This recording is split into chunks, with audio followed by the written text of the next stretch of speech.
Qudus Lawal is laughing online. It was challenging having to get many of these medical experts on board to discuss the 5 most reported maternal mortality. All right, but we just have to do it, okay? Because this is an issue that is after my heart. Yes, we must have that conversation, okay? Many thanks to Mr. AY from UK. Do not forget our diaper giveaway is still ongoing. And I must also mention that beneficiaries like Juliana Makinde, first time mom in Shomolu, Mr. Olaoluwa Kito from Ikoroduni, Mat Salami from Sanusi from Yaba have been some of these people who have benefited from the diaper giveaway. You might also be one of those people. Okay, so let's just go back to today's conversation. I do have Dr. Qudus Olajide Lawal, consultant obstetrician and gynecologist at the Irrua Specialist Teaching Hospital in Edo State. This doctor has been contributing significantly to maternal and reproductive health care. So big shout out to doctor and his colleagues over there for making this happening. Okay. Also, I must give you more details about Dr. Lawal Qudus. As I said, he's a consultant obstetrician.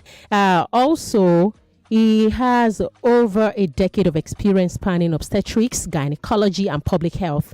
Dr. Lawal has been instrumental in pioneering programs to improve maternal health across the country. Now, today's conversation has to do with the entire country, okay? Research is showing us that the 5 most reported leading causes of maternal mortality in Nigeria include hemorrhage, as I did mention earlier, sepsis, eclampsia, abortion, abortion that could have been prevented, threatened abortion, let me put it that way. There are 5 of them I'll be mentioning during the course of the show. Yeah, that's a post-abortion complication, I remember. Then there's obstructed labor. So, according to the World Health Organization, hypertensive disorders in pregnancy, which is the focus of today, okay? That's preeclampsia, is chief among these 5 leading causes of maternal mortality because it accounts for about 10 to 15% of maternal deaths globally. In Nigeria, preeclampsia and eclampsia are among the top 3 causes of maternal mortality, responsible for about 23% of pregnancy-related deaths.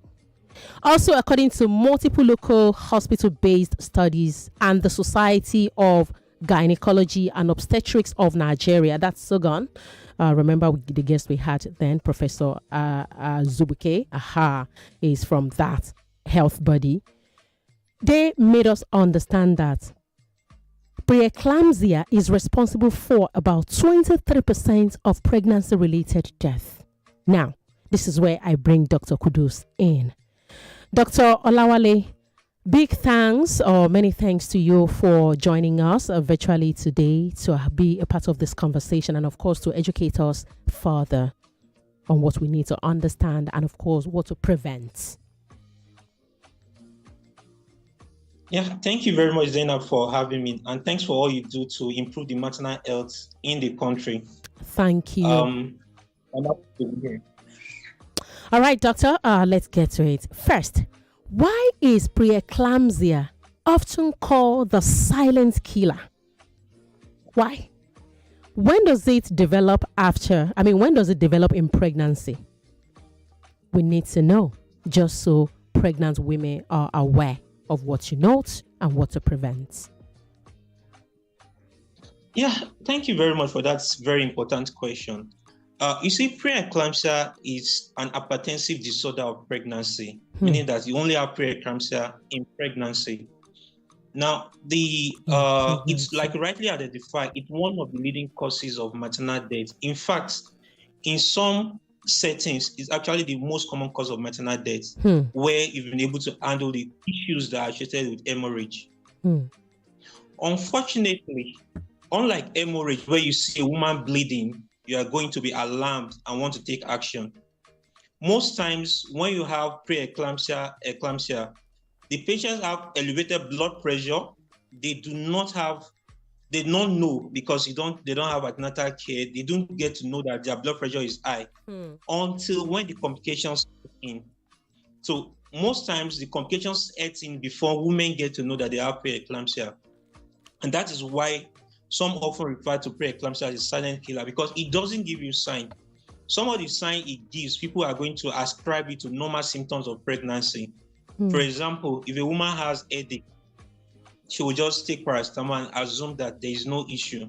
Meanwhile, that's a telltale sign that something is probably happening within her.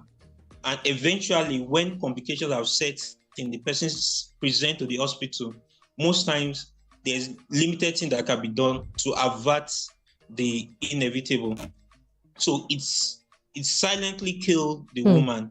But as we go on this conversation, we're going to be looking at how to identify what are the things we need to do to prevent women from dying from this condition, because we have the tool, we have the knowledge, we have the understanding to address preeclampsia. So our women should not continue to die from this condition, that we have knowledge of how to manage it. One of the reasons women die from this is because they present late. They present late. Thank you for landing on your point, saying because they present late. It's actually the next question I was going to ask, that how important is attending antenatal in this case, because we also need to understand, when does it present in pregnancy? Okay, so we have hypertensive disorder of pregnancy in general, meaning that either you have hypertension before pregnancy, or this condition we are describing, which is preeclampsia. There's a spectrum of conditions that we refer to as hypertensive disorder of pregnancy. But more important to us, especially to this discussion, is the preeclampsia. Preeclampsia is the onset of elevated blood pressure in the second half of pregnancy. Usually we say pregnancy is 40 weeks, on the average. So from 20 weeks and above, when you have a new onset of hypertension, and we check other things like checking for protein in urine. And that's why when a woman visits antenatal clinic visits, they go on antenatal clinic visit, usually we ask them to do urine tests. One of the key things we are checking in the urine is the presence of protein. So the presence of protein and elevated blood pressure in the second hour of pregnancy is generally taken as preeclampsia. It can be mild or severe, and the management of the two differs. Now, I'm sure you'd be interested in what happened. Why would a woman develop preeclampsia? I'm interested, of course. It's all about placenta. When I tell my patients the problem is about your placenta, they get amazed and they say, wow, what is it about placenta? Right. What happened is this: in the development of the baby, the mother tries to adapt to be able to accommodate the needs of the baby. That means that the placental lining, the womb, make changes to ensure that enough adequate blood gets to the baby. Gets to supply baby its requirements. So there was what we call remodeling, meaning that the blood vessels, the passage through the blood passes through the placenta, is remodeled to ensure that it becomes a big pipe that has no pressure in it. And therefore blood can easily flow through the womb. But in certain conditions that this process fails, when this condition fails, the remodeling process that occurs within the placenta fails, that will result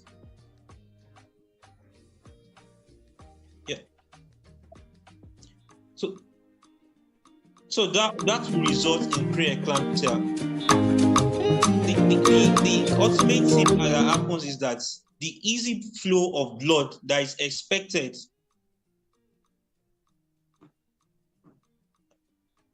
excuse me. Lagos, please. I beg your pardon. All right, that's fine. I beg your pardon, Lagos. Just give me a moment. I'll be right back.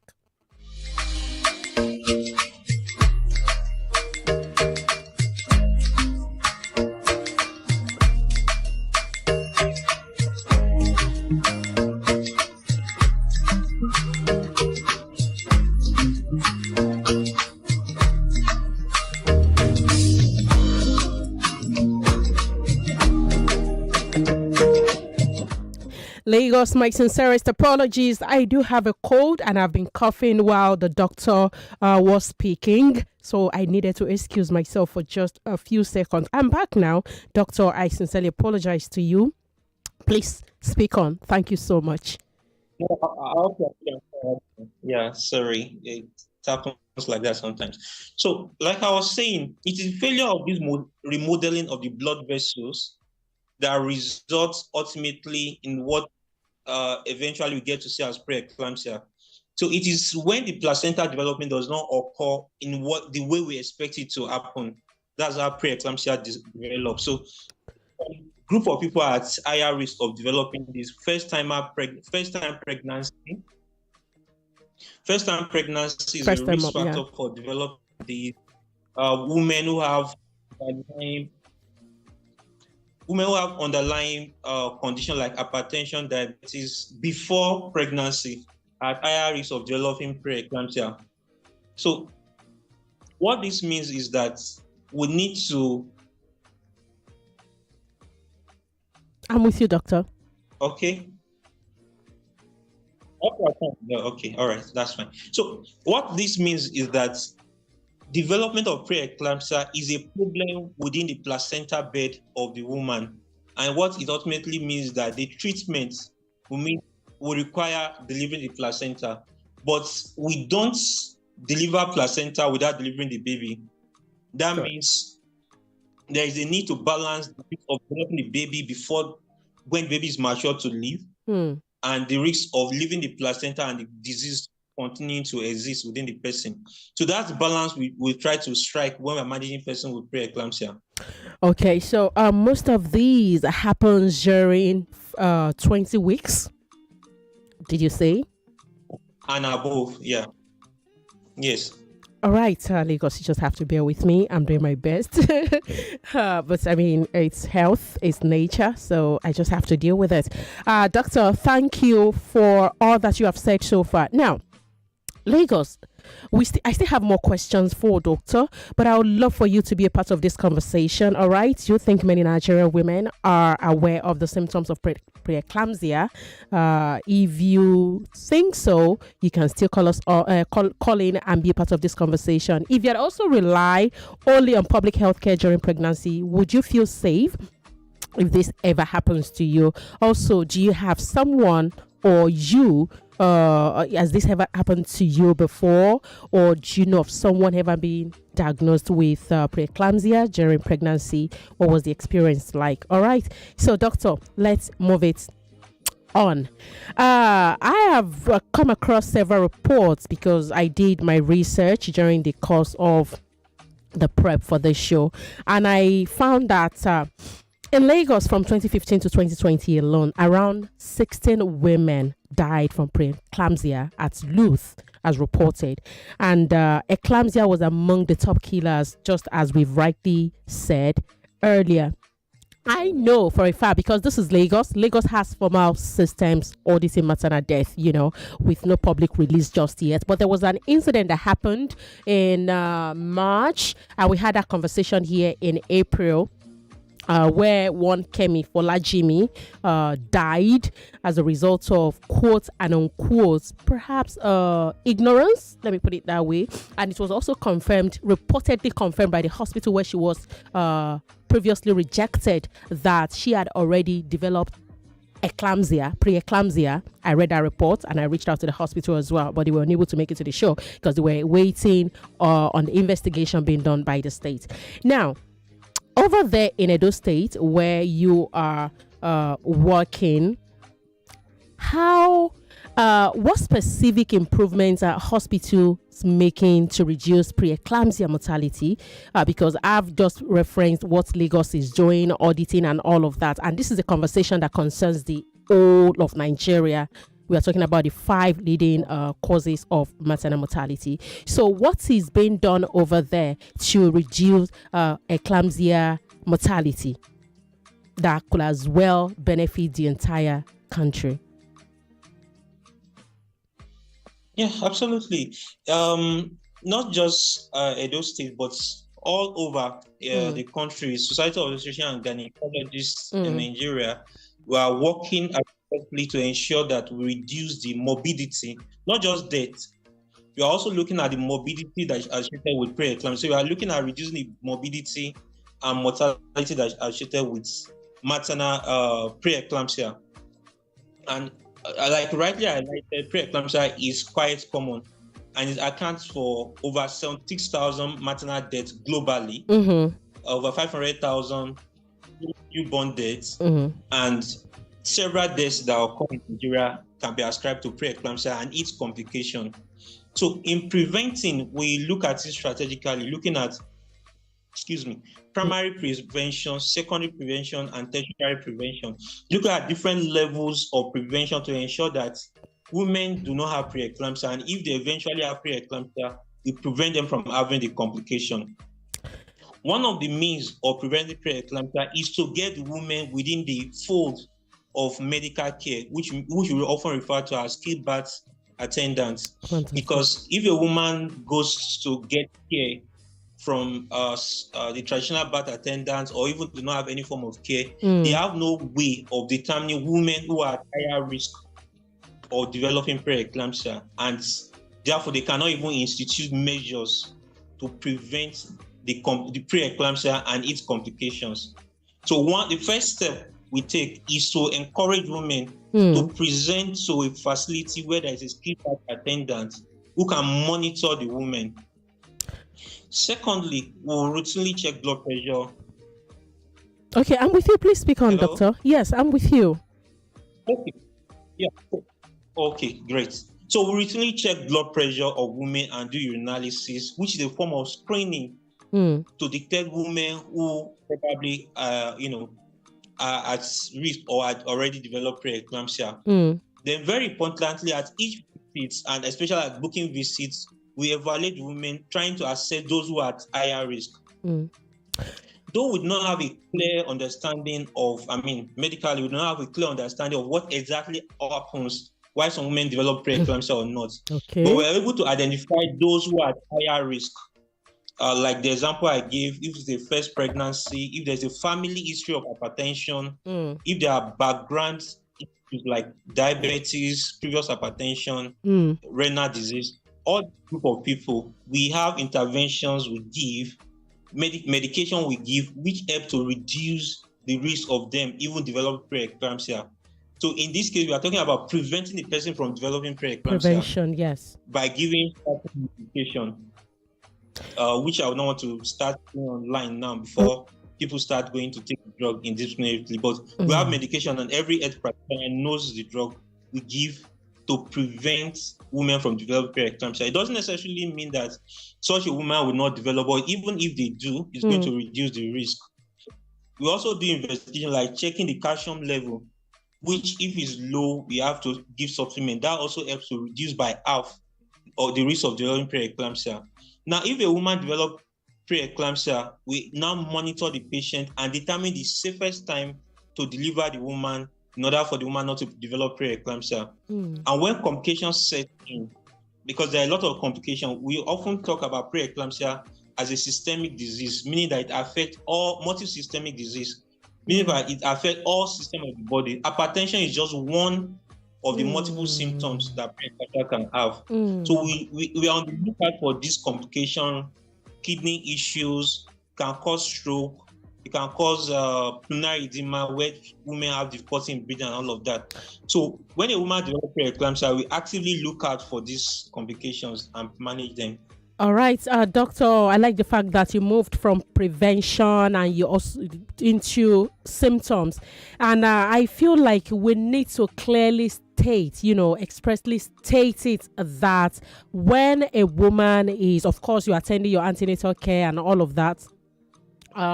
So what are the earliest signs, because you've touched on that, what are the earliest signs and symptoms that a pregnant woman should look out for, especially if this is a woman who has never missed her antenatal classes?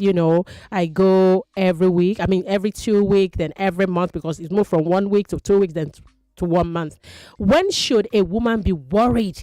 Because this is an unusual sign. Could this be preeclampsia? Could this be like that? So what are the signs a pregnant woman should watch out for in order to quickly report at the hospital? Okay, so what I'll first say is this. Like you rightly mentioned at the start of the discussion, preeclampsia is a silent killer. Exactly. So I need to give this warning that a person can actually have preeclampsia without having all these telltale symptoms and being to list. So the fact that you don't have this symptom doesn't mean you are not at risk. So that puts to pay the importance of attending regular antenatal clinic classes or visits. Which is cool. That being said, there are particular things that if you have, we call them warning signs. And when we do antenatal clinic classes, we often tell pregnant women about this. One, headache. When a woman starts having headache cannot be normal in pregnancy. When you have headache in pregnancy, you should see your healthcare provider. Let the healthcare provider tell you that it's nothing to worry about. Okay. It's better you seek health intervention and your doctor reassure you that it's normal or it's nothing to worry about than you just making that assumption. Then leg swelling. Leg swelling is an expected, symptoms in pregnancy. What did you call it again? Rapidly, leg swelling of the leg. Okay, leg swelling. Yes. So swollen leg is something common in pregnancy. But when you start having swollen leg, especially when it's rapid onset, you need to visit a doctor to, evaluate you and be sure that it's nothing to be worried about. Okay. Other complaints that you can or a patient can have is epigastric pain in the upper part of the tummy. So you don't just say, oh, it's ulcer pain, and you go and buy antacid like many women we do. When you have pain in the upper part of your tummy, you are expected to go to see a doctor. Let the doctor evaluate you to be sure it's not something sinister. So those are, one of the common. But when complications set in, then other symptoms can, come into place. Difficulty in breathing, loss of consciousness, convulsion. So any form of convulsion in pregnancy is something that needs to be evaluated. Convulsion is never normal in pregnancy, or loss of consciousness is never normal in pregnancy. Such a woman needs to be evaluated. Then again, when complication already sets in, it's affecting the kidney, urine outputs can actually, reduce. But that being said, the key I would need to emphasize here is that every woman that is pregnant should ensure that they have skilled birth attendants during their pregnancy, so that they are able to evaluate them, ensure that your blood pressure is checked, as at when due, your urine test is done as at when due, and your doctor evaluates you fully. And I think I need to emphasize it because I think our time is well spent, and I won't be happy to end this conversation without making reference to this. Now, for preeclampsia, one of the major things we want to prevent is the development of eclampsia, which is the occurrence of that seizure, and other complications. I remember that I mentioned that the pathology, the problem is in the placenta, which will mean that we need to deliver the placenta. And delivering placenta will mean that I need to deliver the baby as well. Right. So when women have severe preeclampsia, the ultimate treatment for the woman is delivery of the placenta, which already means that delivery of the baby. This may mean delivering the baby before prematurely. Preterm. To save the life of the woman. Remember, I said that preeclampsia is a leading cause of maternal death. So in order to save the life of the woman, we need to deliver the baby before 10. One of the concern or issues we often encounter during the care of women is that they disagree with the need for delivery, and ultimately the complication sets in. Then when we have, severe preeclampsia, eclampsia, sometimes because of the rapidity of the progression of the disease, we don't have the time to give time for the woman to fall into labor and deliver by herself. We may need to do a cesarean section. And sometimes we have apathy to this, which sometimes will lead to adverse outcomes. So I want to emphasize that doctors, healthcare providers often try to balance the risk of the mother and to that of the baby. And when the risk imbalance, we always want to shift the benefit to that of the mother compared to the baby. So decision pediatrician has advised that there's a need to deliver either through induction of labor, which means stimulating labor to start artificially, or doing a C-section to bring out the baby to ensure that the mother is safe. We encourage our pregnant women, our husbands, our partner to ensure that we listen to our healthcare provider in order to reduce this morbidity and mortality that we continue to have with this condition.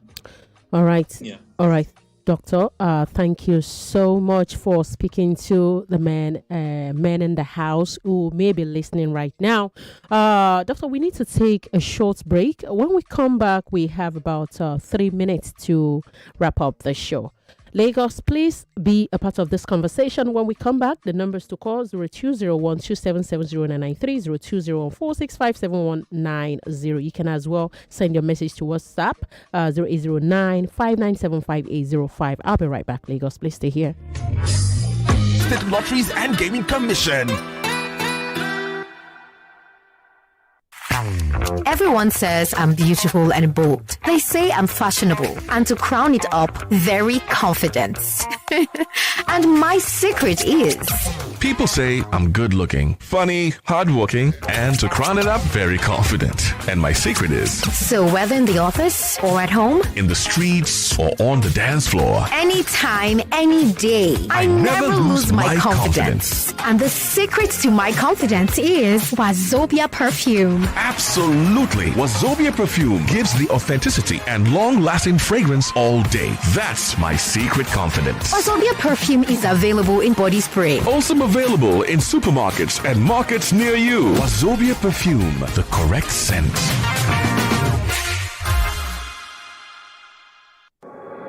99.3 Nigeria Info. Your number one station for talk. Let's talk.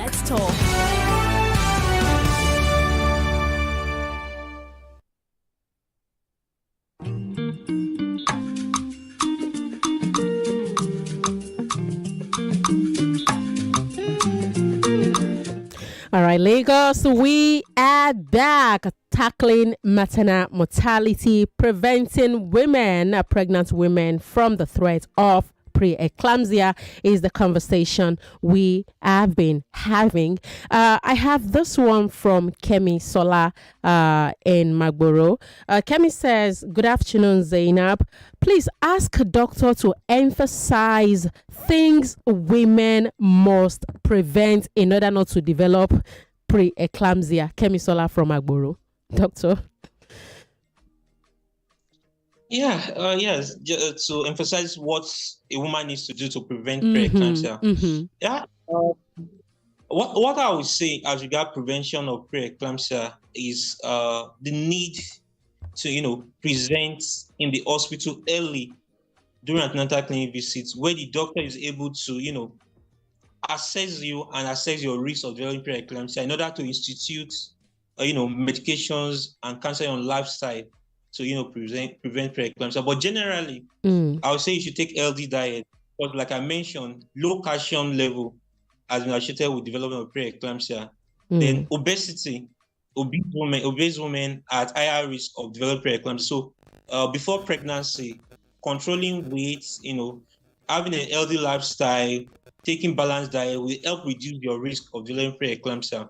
But like I said, cannot really predict, though we often try to make attempts to determine those who are at higher risk, but the truth is that we cannot completely predict those who will develop it. And that's why it's important to emphasize the need for every pregnant woman to present in the hospital for healthcare provider to assess them for that risk and institute preventive measures. And when they ultimately develop preeclampsia, to institute measures to prevent them from having complications and ensure that the outcome for both the mother and the baby is something that is desired and happy at the end. All right. To have what we call an happy ending. All right, doctor. Present early for ANC, healthy diet, controlling weight are some of the things a pregnant woman could do to prevent preeclampsia. Doctor, Peter from Olowo Yoyo. Where are people messaging from? Do you know where Olowo Yoyo is? Okay. Peter from Olowo Yoyo says, Zaynab, ask the doctor, how can our government help our women on this journey too? The 5 leading causes of maternal health is not something to joke with. Olowoyoyo. Yes. I think it's very important what you just raised, and that will make me speak about what one intervention government is currently doing. And that's where we are wrapping up on. And it's what okay. So CMOC is a program the federal government is doing to tackle all of these 5 leading causes of maternal mortality, which ensures that funding of care is not an issue for women who develop this complication. All right. Apart from general awareness and implementation that is done by the government. All right, Doctor, we have to go because of time. Thank you so much for taking time out to educate us today on Maternity Line Show. We shall come back definitely. Definitely, I'll be happy to be back here. All right, Doctor. See you again. All right, Lagos, it's time for the news, and Sefer is live in the studio. Please stick around.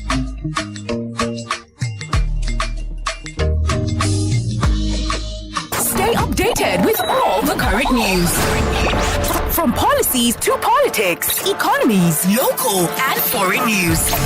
We keep you updated on all the happenings. Nigeria Info. Let's talk. Hello Lagos, you're listening to 99.3 Nigeria Info. I am Buluwati Jagada with the news update. Nigeria's Foreign Affairs Minister Yusuf Tuga says the country will not bow to pressure from the Trump administration to accept Venezuelan deportees, some of whom are reportedly ex-prisoners. He maintains that Nigeria has 99.3 Nigeria Info. We are more than just radio. Subscribe to our YouTube channel at Nigeria Info FM. Check us out on Facebook at Nigeria Info 99.3. Follow us on Twitter at Nigeria Info FM and on Instagram at Nigeria Info FM Lagos for live updates as it happens. 99.3 Nigeria Info. Let's talk. 99.3 Nigeria Info. We are more than just radio. Subscribe to our YouTube channel at Nigeria Info FM. Check us out on Facebook at Nigeria Info 99.3. Follow us on Twitter at Nigeria Info FM and on Instagram at Nigeria Info FM Lagos for live updates as it happens. 99.3 Nigeria Info. Let's talk. 99.3 Nigeria Info. We are more than just radio. Subscribe to our YouTube channel at Nigeria Info FM. Check us out on Facebook at Nigeria Info 99.3. Follow us on Twitter at Nigeria Info FM and on Instagram at Nigeria Info FM Lagos for live updates as it happens. 99.3 Nigeria.